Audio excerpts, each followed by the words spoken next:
आपने जो प्रश्न किया है बड़ा अच्छा प्रश्न है, मगर बहुत टेक्निकल है।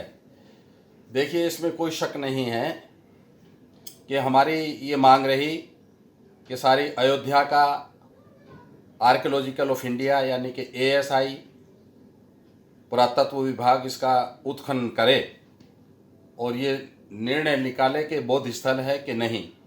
इसके अलावा हमारे सामने ये भी एक समस्या थी और हमने मांग की थी यूनेस्को की निगरानी में यहाँ खुदाई होनी चाहिए।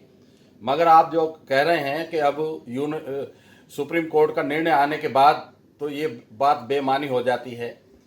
देखने में ऐसा लगता है बेमानी बात हो जाती है, वास्तव में बेमानी बात हुई नहीं है। अभी राम मंदिर के पक्ष में निर्णय आ गया। निर्णय कैसे आया कैसे नहीं आया उसके पीछे कितनी लंबी कहानी, हम उसमें नहीं जाएंगे। मगर इतना हम कहते हैं कि राम मंदिर परिसर अलग चीज है और पूरी अयोध्या अलग चीज है।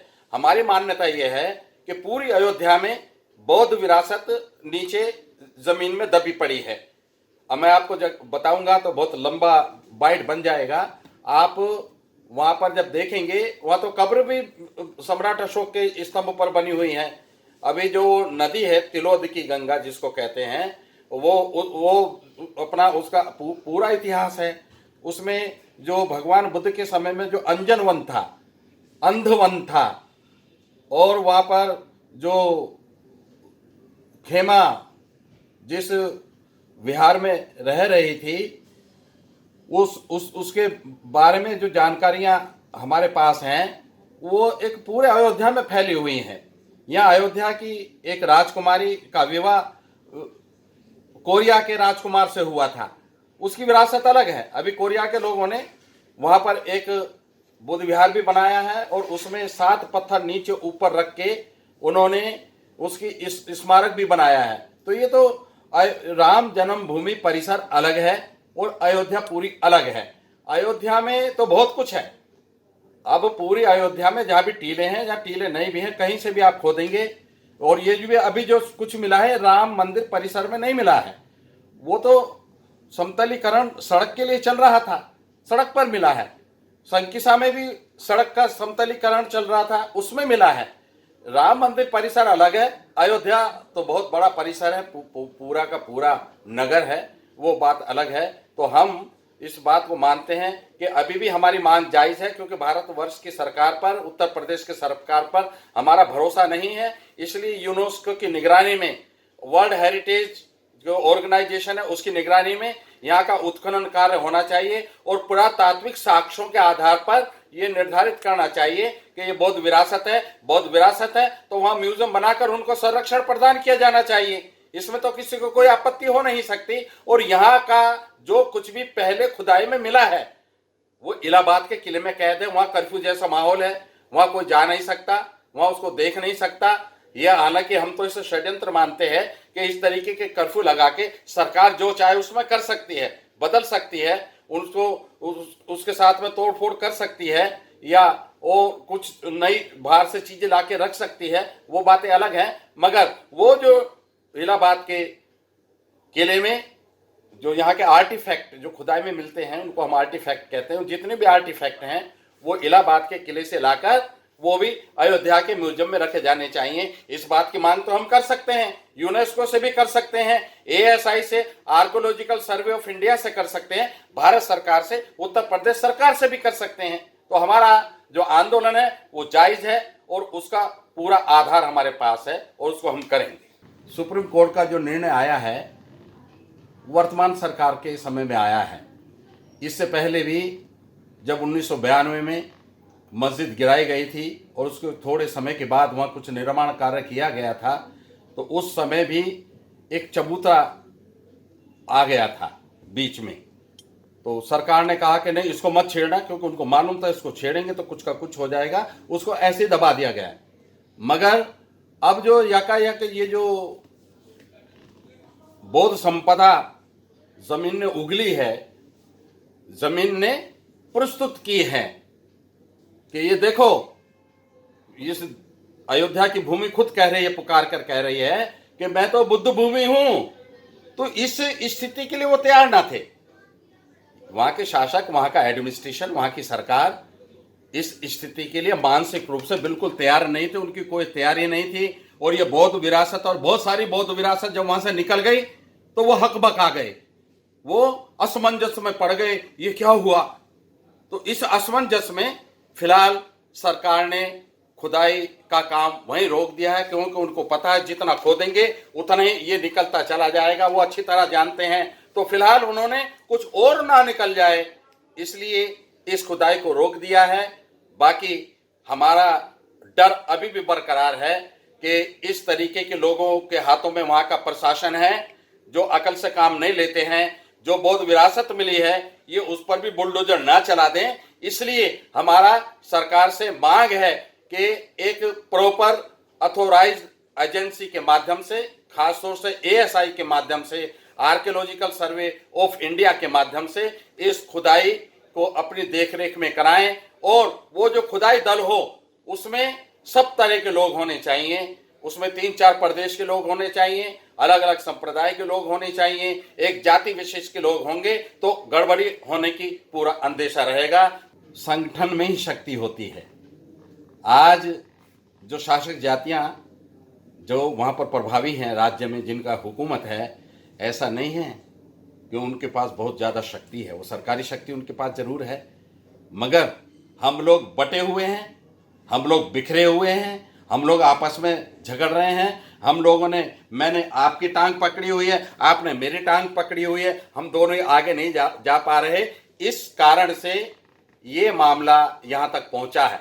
अगर हम संगठित हो जाएं, मेरा जैसा व्यक्ति का तो अब ये मन करता है कि मैं हाथ में लाठी लेकर और पब्लिक को अपने साथ लेकर जितने भी हमारे नेता हैं, संगठन हैं, उन सब के पास जाऊं और पहले तो विनती करूं कि भैया सब एक हो जाओ। अगर एक नहीं होगे ना, पहले तो हम उनसे हाथ जोड़ेंगे, और हाथ जोड़ने के नहीं रखेंगे तो फिर हाथ मरोड़ेंगे और कहेंगे तुम सब एक साथ मिलकर के चलो। अब इन लोगों को सोचना है कि ये हमारे हाथ जोड़ने की रखते हैं या डंडे के असर से संगठित होते हैं। बगैर संगठित हुए बगैर, बाबा साहब ने संगठित होने के लिए ऐसे ही नहीं कहा था, क्योंकि संगठन में ही शक्ति होती है और शक्ति से ही आप कुछ प्राप्त कर सकते हैं। इसलिए अब समय आ गया है, हम संगठित होंगे और अपने अधिकार, अपनी अस्मिता की रक्षा कर पाएंगे, अन्यथा नहीं हो पाएगा। इसमें कोई संदेह नहीं है कि वहाँ जो एक भूखंड को सड़क निर्माण के दौरान समतल किया जा रहा था, लेवलिंग की जा रही थी, उस दौरान जो वहां पर आर्टिफैक्ट मिले अपने आप, हमारा इरादा नहीं था, ना सरकार का इरादा था, वो निसंदेह बौद्ध संस्कृति के बेहतरीन नमूने हैं। और इससे मिलती जुलती शिल्पांकन, स्कल्पराइजेशन जो उदयगिरी है उड़ीसा में, वहाँ की जो मूर्तियां हैं आप उनसे मिलाकर देख लो, डिटो वही स्टाइल है। आप एलोरा, जो औरंगाबाद में गुफाएं हैं जहाँ बाबा साहब भी गए थे, मैं भी वहाँ कई बार जा चुका हूँ, वहाँ का शिल्पांकन देखो। वहाँ की जो नृत्यांगनाएं हैं उनकी बदन में जो लचक है, उनके बदन में जो कमनीयता है, वो यहाँ जो ये अभी अभी जो मूर्ति मिली है अयोध्या में, उसमें डिटो वही लचक है, वही कमनीयता है। तो आप उसको ऐसा नहीं कह सकते कि ये बौद्ध कला नहीं है। अमरावती, औरंगाबाद वाला अमरावती, वो नागपुर के पड़ोस वाला अमरावती नहीं, वहाँ से जितना भी प्रतिमाएं मिली हैं, बहुत प्रतिमाएं मिली हैं, बड़े बड़े स्तूप भी मिले हैं, वो स्टाइल देख लो। और अयोध्या से जो कुछ मिला है वो देख लो। अयोध्या में एक आमलक खंड मिला है जो चक्र जैसा है, आमलक कहते हैं, वो खट्टा फूल जिसमें आरियां बनी रहती है और उसको अंग्रेजी में स्टार फ्रूट कहते हैं, उसके आधार पर वो बना हुआ है। वो जो अयोध्या में मिला है डिट्टो, वो अमरावती में भी मिला है, अमरावती के स्तूपों में भी मिला है। और तो और अभी अभी जो लालगंज, जो बनारस और आजमगढ़ के बीच में है, वहाँ हमारे सुधाकर जी बौद्ध है, उनके माध्यम से एक सम्राट अशोक के स्तंभ का पता चला, तो वहां भी एक पत्थर जो मिला है वो बिल्कुल ऐसा ही है जैसा अयोध्या में है। तो आप वहां से जो प्राप्त होने वाली चीजें हैं, वहां पर एक धम्म चक्र मिला है, एक पुष्प चक्र मिला है। धम्म चक्र में 29 आरे हैं। लोग ये समझते हैं कि शायद 24 आरे होते हैं जो हमारे राष्ट्रीय ध्वज में है, नहीं, वो एक है। बौद्धों में बहुत तरह के धम्म चक्र हैं। 8 का भी है, 12 का भी है, 16 का भी है, 24 का भी है, 29 का भी है, 28 का भी है, 32 का भी है, 45 का भी है, 35 का भी है, 49 का भी है, 84 का भी है। तो इन संख्याओं का सब महत्व है। 45 का क्यों है कि बुद्ध का श्रमण जीवन 45 साल का। 35 का आरा क्यों है? क्योंकि बुद्ध का अश्रमण जीवन, बगैर भिक्षु का जीवन 35 साल का। बुद्ध कितने हुए? 27। पूर्व बुद्ध कहते हैं, और जो भगवान बुद्ध है वो सम्यक संबुद्ध है, तो वो 27 का भी है। वो 27 पूर्व बुद्धों की स्मृति में, और 28 सम्यक संबुद्ध, और प्रत्येक बुद्ध, प्रत्येक बुद्धों को मिला के 28 उनका भी है। 29 का भी है। 29 का क्या है? 29 वर्ष की अवस्था में कुमार सिद्धार्थ ने, बोधिसत्व सिद्धार्थ ने गृह त्याग किया था। वो गृह त्याग ना करते तो दुख मुक्ति का सफल साधन प्राप्त ना होता, इसलिए उसका बड़ा महत्व है। ये अयोध्या में जो मिला है वो 29 आरों वाला धम्म चक्र है, और उसके बीच में एक पुष्प चक्र है। मैंने पहले भी बताया, जो पुष्प चक्र है, कमल का जो फूल है वो भगवान बुद्ध को कहा जाता है, वो तो कमल के फूल की तरह थे। भगवान बुद्ध का खुद का स्वयं का कथन है, मैंने बताया था उस दिन एक दूसरी बाइट में। तो संयुक्त निकाय में पुप्फ वर्ग है, भाग 1 में। पुप्फ वर्ग में क्या कहते हैं भगवान बुद्ध? कहने लगे कि मैं तो उस प्रकार हूं जैसे फूल है, एक गंदे कीचड़ के पानी में पैदा होकर के दुर्गंध चीज में सुगंध फैलाता है, और बदबूदार बदसूरत जगह पैदा होकर के सौंदर्य फैलाता है। उसी प्रकार ये दुख भरे संसार में तथागत उत्पन्न होकर सुख और दुख मुक्ति का मार्ग देते हैं, सुख प्राप्ति का मार्ग देते हैं। तो कलाकारों ने, मूर्तिकारों ने भगवान तथागत सम्यक संबुद्ध के ऐसे सुख, क्योंकि बहुत सारे सुत्ते हैं ऐसे जिसमें भगवान तथागत सम्यक संबुद्ध खुद की तुलना कमल के फूल से कर रहे हैं। तो इसलिए मूर्तिकारों ने जब मूर्तियां बनाई तो भगवान बुद्ध के साथ कमल का फूल नीचे बनाना शुरू कर दिया। भगवान बुद्ध इतने छोटे नहीं थे कि कमल के फूल पे बैठ जाएं, न कमल का फूल इतना बड़ा होता था जो बुद्ध उस पर बैठ जाएं। वो तो एक प्रमाण है, एक आदर्श है, एक सिद्धांत है कि बुद्ध को और कमल के फूल को एकाकार कर दिया, दोनों का एक दूसरे से समावेश कर दिया। तो वो जो 13 पंखुड़ियों वाला पुष्प चक्र है वो इसीलिए है क्योंकि बुद्ध की तुलना कमल के फूल से की गई है। और 13 का मतलब क्या है? 10 पारमिताएं जिसके बगैर बुद्धत्व प्राप्ति हो नहीं सकती, और 3 शरण जिनके बगैर बुद्ध की शरण मिल नहीं सकती, इसलिए उनका भी उसमें बड़ा महत्व है, इसमें कोई शक नहीं है। आप भरूच में जाइए, भरूच जो सतना जिला है वहां का एक इतना सुंदर भरूच, सांची से बहुत बड़ा और सांची से बहुत सुंदर, इससे पता चलता है वो सांची बनने के बाद की कला है। वहां की जो कला है, भरूच की जो कला है, इतना बारीक काम है। आज भी आप देखेंगे, इंग्लैंड जाना तो मुश्किल है आपका, और इलाहाबाद के किले में जाना वैसे ही मुश्किल है, कर्फ्यू लगा हुआ है। वहाँ अयोध्या का नहीं, वहाँ पर भरूच के जो वहाँ पर खंडर में वो मिले हैं, मूर्तियां मिली हैं, पिलर मिले हैं, रेलिंग मिले, सब रखी हैं। सबसे ज्यादा रेलिंग जो जनता जिनको देख सकती है वो कलकत्ता म्यूजियम में है। वो कलकत्ता म्यूजियम में आप देखेंगे इतना सुंदर, इतना बारीक काम उस पर कलाकारों ने किया है। उसका कारण क्या है? उसका कारण यह है, ये सारा का सारा काम मथुरा के मूर्तिकार और विदिशा के हाथी दांत के कारीगरों ने मिलकर के ये काम किया है। इतना ही उत्कृष्ट काम है। ये जो रेलिंग के पिलर मिले हैं अयोध्या में, आप मिला लो उनको भरूच के रेलिंग से, बिल्कुल वही है। ये जो एक पद्धति रेलिंग बनाने की थी वो ऐसी थी कि पहले लकड़ी का काम होता था, भवन निर्माण लकड़ी का होता था, मगर जब पत्थर का होने लगा तो उसके बनाने की विधि लकड़ी जैसी ही रखी गई। पिलर बनाना, उसमें चूल खोदना और उसमें पत्थर फंसाना, इस तरीके से फंसा फंसा के उनको खड़ा करते थे। जैसे सांची की गुफा के चारों तरफ है, उसको रेलिंग कहते हैं अंग्रेजी में, हिंदी में वेदिका कहते हैं। तो वो जो सारा का सारा जो वहाँ पे मिला है वो यहीं पर नहीं मिला है, और भी बहुत जगह है, इसके बहुत प्रमाण है। जो कुछ भी वहाँ मिला है जिसे शिवलिंग किया जा रहा है वो शिवलिंग नहीं है, वो मनोती स्तूप है। मनोती स्तूप बौद्धों को अंग्रेजी में इसके लिए वोटिव शब्द है, वोटिव।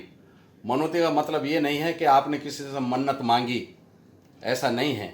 मनोती स्तूप जन कल्याण का कोई जब व्यक्ति संकल्प लेता था, मनोती स्वयं के लिए मांगना बौद्ध धर्म में प्रतिबंधित। सुन लो बच्चों, अपने लिए कुछ मांगना प्रतिबंधित है। हम मांगेंगे तो सबके लिए मांगेंगे, उसमें मैं भी आ गया। भवतु सब मंगलंग, सबका भला हो, तो उसमें मैं भी आ गया ना। तो मैं जब किसी से मांगूंगा, मनोती का मतलब मैं मांगूंगा तो किसके लिए मांगूंगा? सबके लिए मांगूंगा, सबके लिए करूंगा। सम्राट अशोक ने जितने भी काम किए वो सबके लिए किए, सब जाति के लोग, सब संप्रदाय के लोग, सब धर्मों के लोग, सब वर्ग के लोग, उनके सबके लिए काम किए ना। तो बौद्धों का जो मनोती शब्द है और बाहर के लोगों का जो मनोती शब्द है, उनका कोई मतलब नहीं है। वहां पर जो धर्म चक्र मिला है, पुष्प चक्र मिला है और मनोती स्तूप मिला है, रेलिंग्स मिली हैं, एक वहां कुआं भी मिला है। कुएं भी बौद्ध जो तीर्थ स्थल हैं वहां पर भी मिले और ये बुद्ध नगरी अयोध्या में भी मिला है। इन सब चीजों से प्रमाणित होता है कि ये सारी की सारी चीजें बौद्ध धर्म से, भगवान बुद्ध से, सम्राट अशोक से, बौद्ध संस्कृति से, मौर्य साम्राज्य के गौरव से जुड़ी हुई हैं।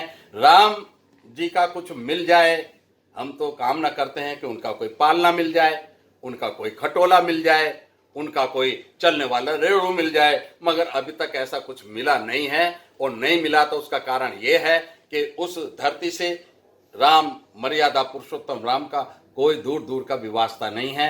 ये अयोध्या की नगरी स्वयं अपने पृष्ठ खोल खोल कर दिखा रही है। आज मेरा अपने इस देश के हुक्मरानों से एक निवेदन है।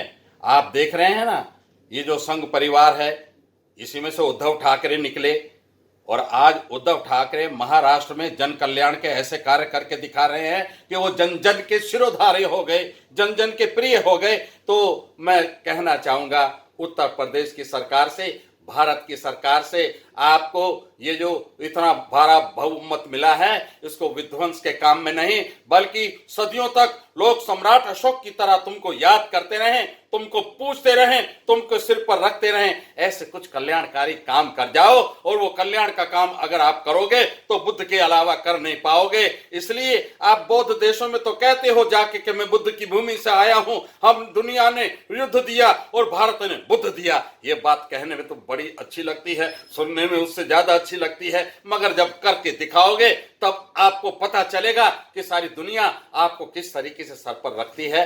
ये सारी दुनिया भारतवर्ष का जो सम्मान करती है ना, वो बुद्ध के कारण करती है, वो अशोक के कारण करती है, बुद्ध की शांति के कारण करती है, बुद्ध की महान शिक्षाओं के कारण करती है, बुद्ध की महान कल्याणकारी संस्कृति के कारण करती है। आओ हम कामना करें कि इनको सद्बुद्धि प्राप्त हो और समय रहते ये बुद्ध के रास्ते पर चल के जन कल्याण के कामों में लगे। नहीं तो सारे देश में जब त्राही त्राही मची हो और सब तरफ लॉकडाउन का घर घर में ताला लगा हो और ऐसे में बुद्ध संस्कृति का प्रकट होना बहुत बड़े अर्थ लेकर आया है, इसको समझना होगा। हम तो समझ रहे हैं, शासकों को भी समझना होगा। अब मेरा निवेदन है अपने समाज से कि वो भारत सरकार को, उत्तर प्रदेश सरकार को, राष्ट्रपति को, आर्कियोलॉजी को जरूर लिखें और बड़े शालीन शब्दों में लिखें और संवैधानिक भाषा का इस्तेमाल करके लिखें। तो हमें उम्मीद है कि जब तक आप लिखेंगे इनको अकल आ जाएगी और वहां पर म्यूजियम बनाने का काम और वहां पर जो कुछ भी मिला है उसकी वीडियोग्राफी होनी चाहिए, उसमें जो भी कुछ खुदाई हो उसकी वीडियोग्राफी होती रहनी चाहिए। ऐसा ना हो कि जैसा अभी पिछले दिनों गाजीपुर में हुआ, जमनिया के पास खुदाई हो रही थी, मिला कुछ बता दिया कुछ। वो तो वहां के बहादुर शाक्यों को मैं नमन करता हूं कि उन्होंने अपनी जान लड़ा दी और जब तक उस आर्कियोलॉजी ने उसको बौद्ध संस्कृति घोषित नहीं कर दिया, जब तक उन्होंने न्याय प्राप्त कर नहीं लिया, उन्होंने संघर्ष को विराम नहीं दिया। अब हमें कुछ मिलेगा तो संघर्ष से मिलेगा। हमारे बाबा साहेब डॉक्टर अम्बेडकर ने हमें जो कुछ भी दिलाया वो संघर्ष के बल पर दिलाया, मगर संघर्ष होगा, संविधान सम्मत होगा। इसलिए मैं इन्हीं शब्दों के साथ आप सबको सादर नमो बुद्धस, जय सम्राट अशोक और जय भीम कहकर विदाई लेता हूं।